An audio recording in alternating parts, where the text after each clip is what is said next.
It's my pleasure to have to welcome Bill here on your behalf and ask him now to address us. As I say, he'll talk fairly informally, and then he wants the involvement of everybody here. So we'll see how it goes. Bill.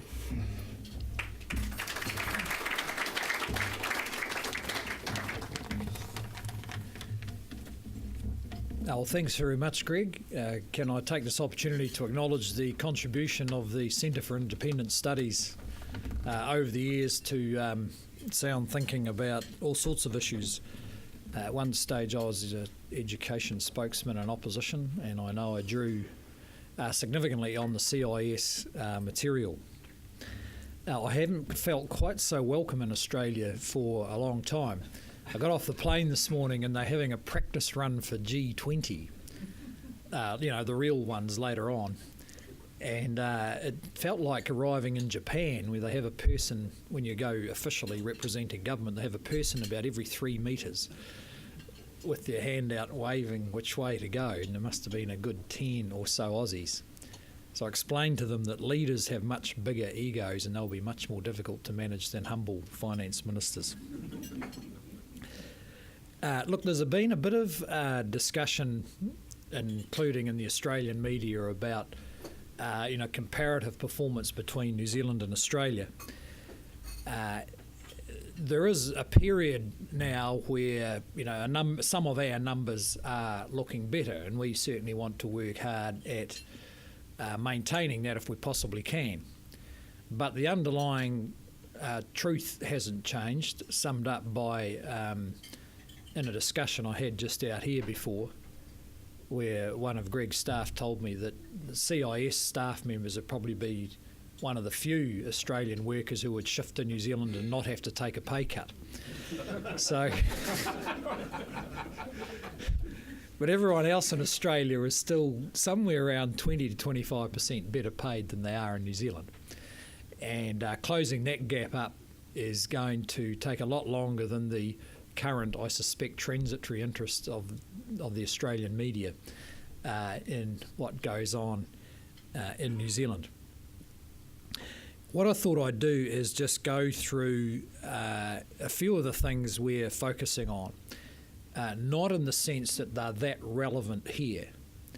In fact, I think the differences between our circumstances are more important at the moment than our similarities.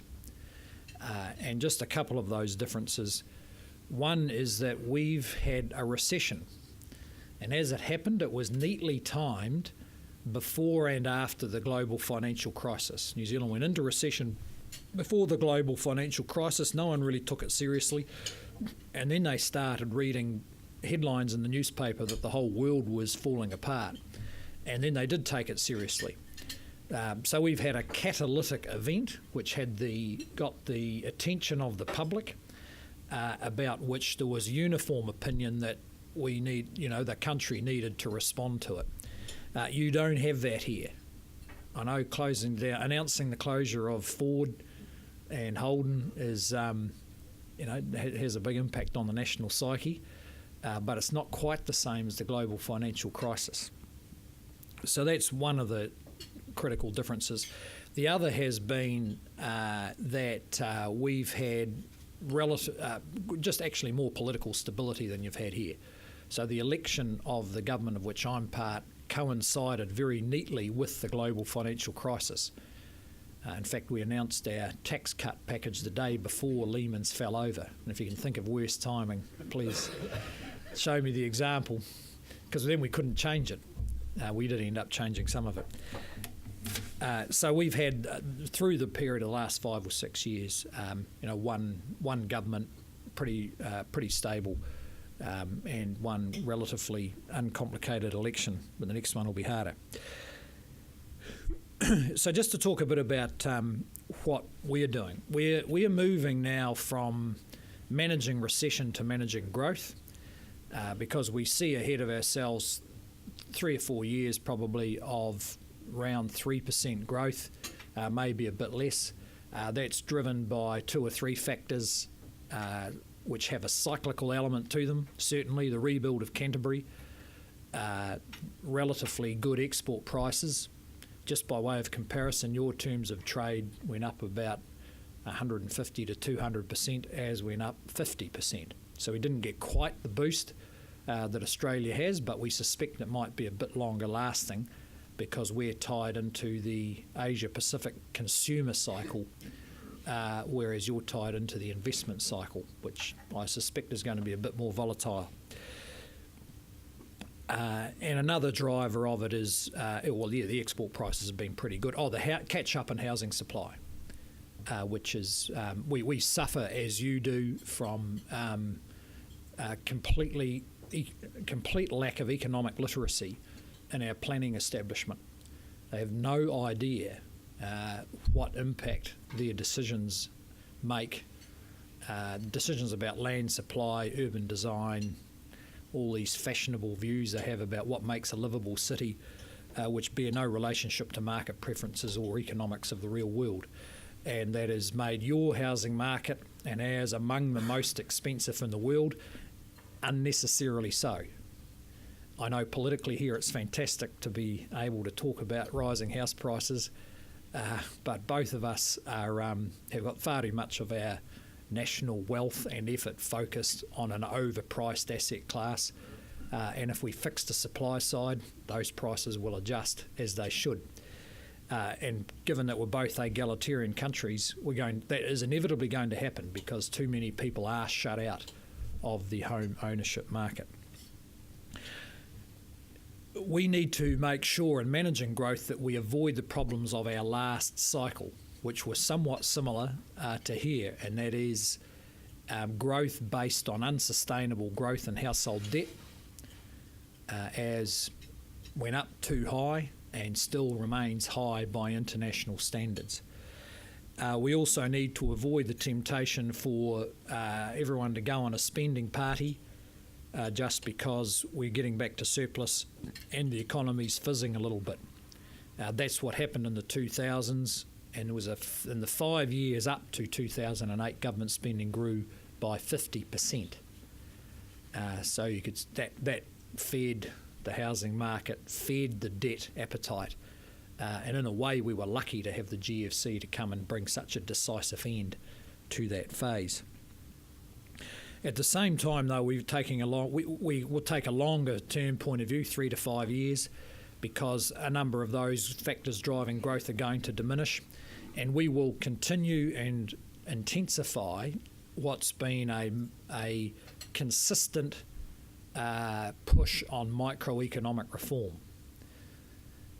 We've learnt the lesson from Australia's success up until relatively recently, and the way I'd think about that is that the New Zealand model of change has been kind of crash or crash through, and we have a burst of intense change, often quite high quality, and then either from exhaustion or complacency, we kind of give it away just when you're starting to get the benefits, because all microeconomic reform takes a decade to yield benefits.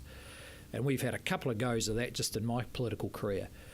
Our view of what happened in Australia was that from the mid-80s or early 80s for about 20 years, you had a pretty consistent, relatively moderate push on microeconomic high-quality microeconomic policies, and that yielded some real benefits over that period. So we've essentially tried to adopt that model. So coming into year 6 as a government, we've probably got broader support for a microeconomic program than we had when we started. It's developed through intensive and ongoing engagement with the business community, published in detail to hold ourselves to account. And really the only limitation on it is what quality policy we can come up with.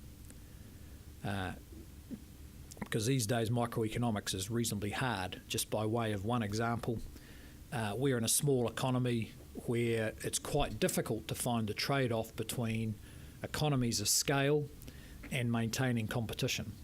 So a feature of our economy is duopolies. Supermarkets, building firms, roading contractors, and any number of other smaller markets. So we have to probably will have to rethink our competition law, not because there's obvious things that can be improved, but because we haven't looked at it for 10 or 15 years and the world has changed. One part of all this scheme that I want to spend just a bit of time on is the government part. The activities of government itself.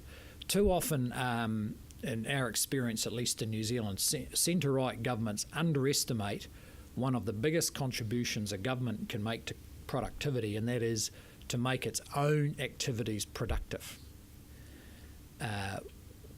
In New Zealand, the government is about 25% of the real economy. So if we can get it cranking along, then we're going to do quite a lot for productivity across the economy.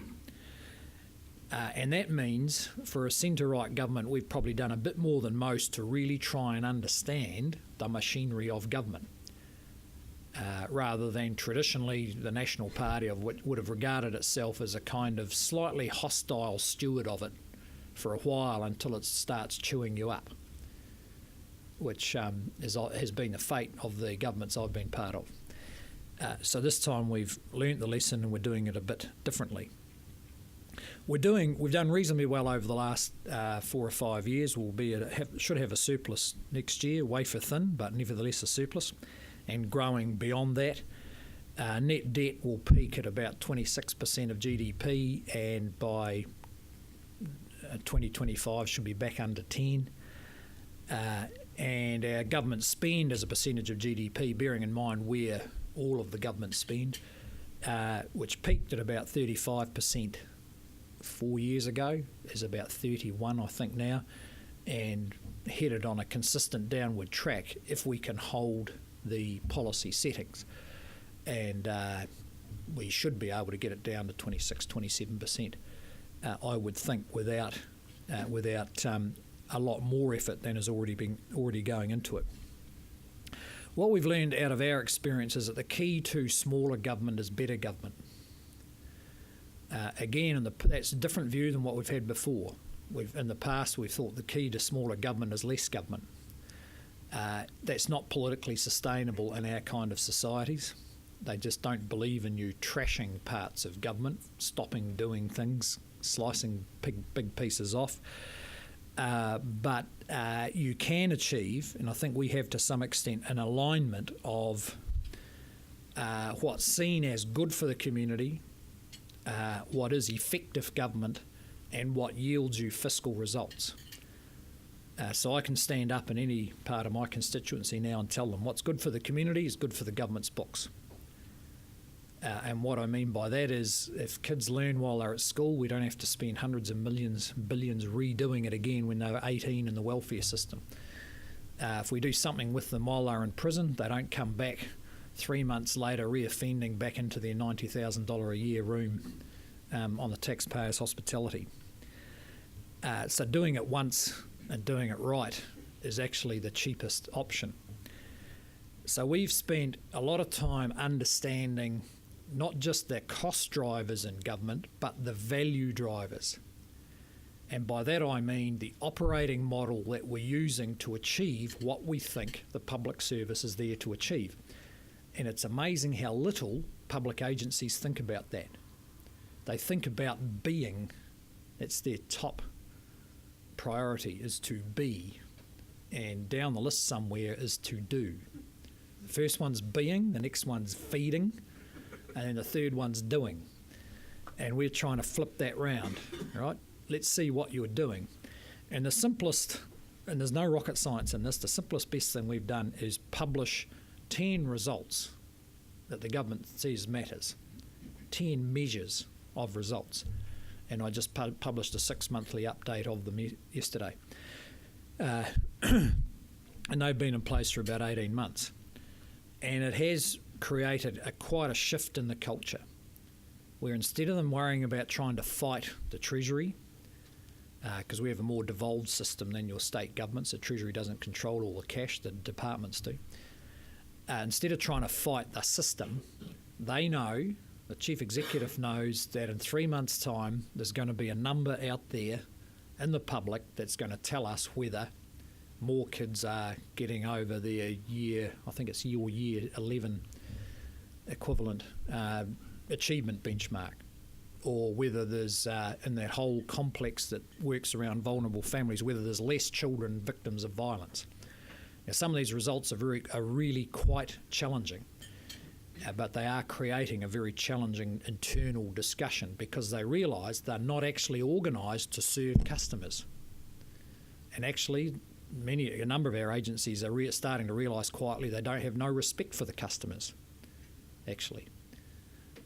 And it's creating a lot of tension internally, but it's constructive tension to organise around populations, communities, families, not around how to suck up the money tube coming from the Treasury through the budget.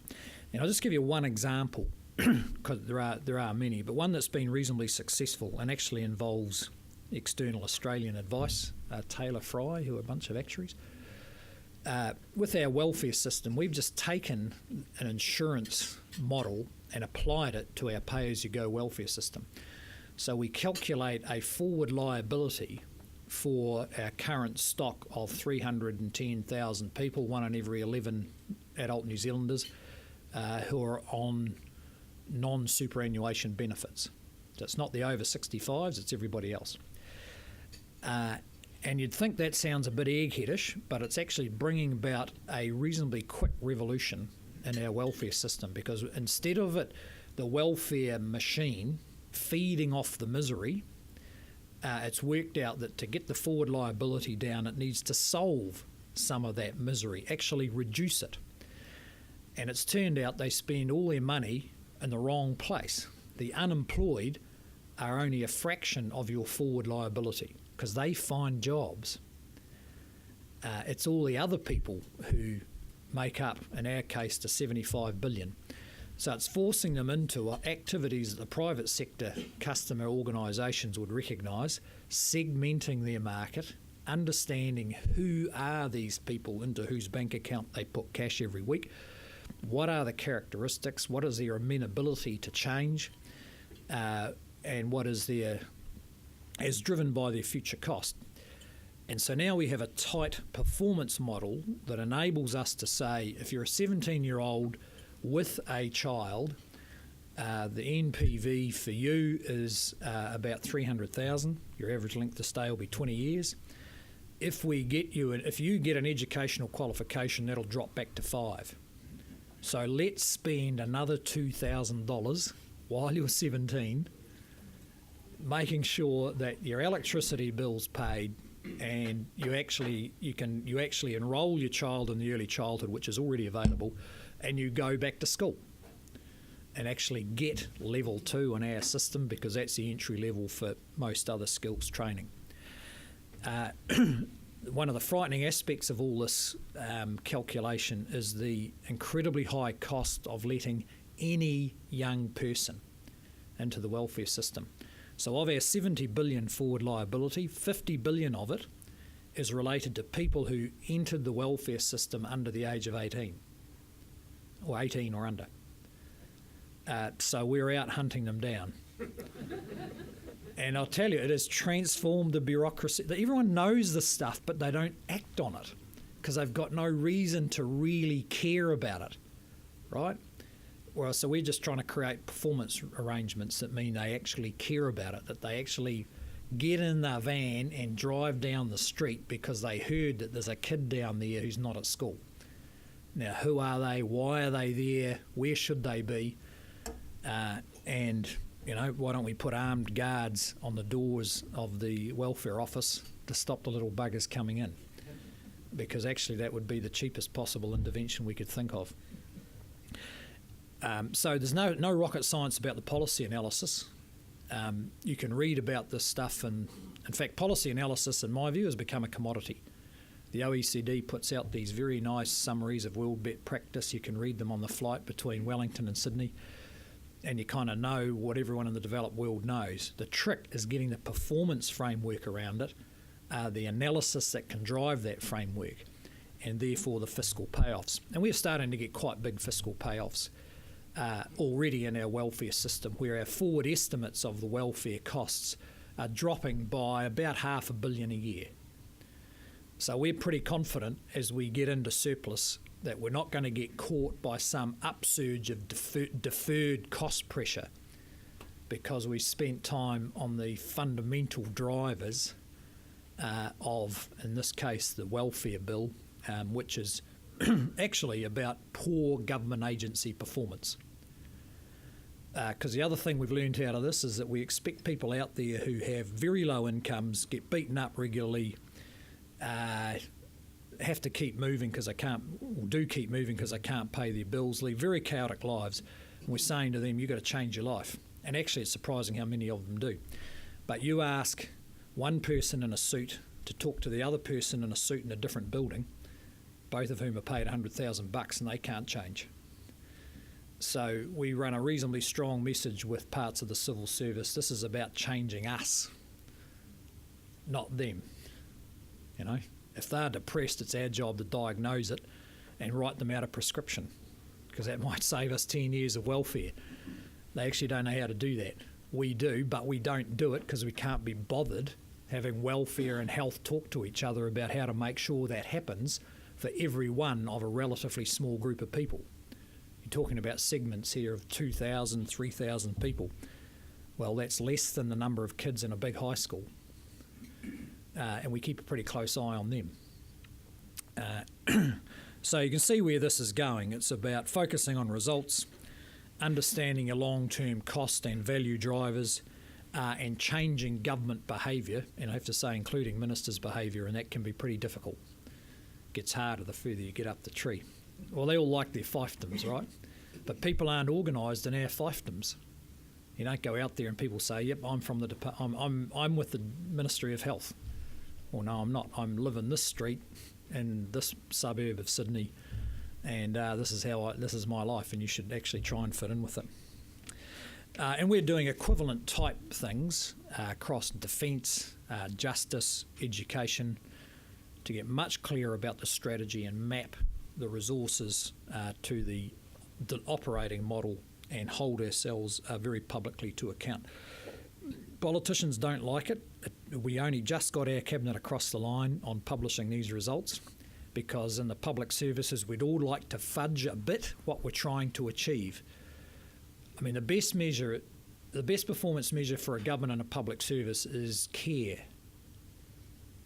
You know, we just want you to know out there that we care about you, and that we just wasted another 200 million proving it by launching a program which will be rolled out over the next 3 years.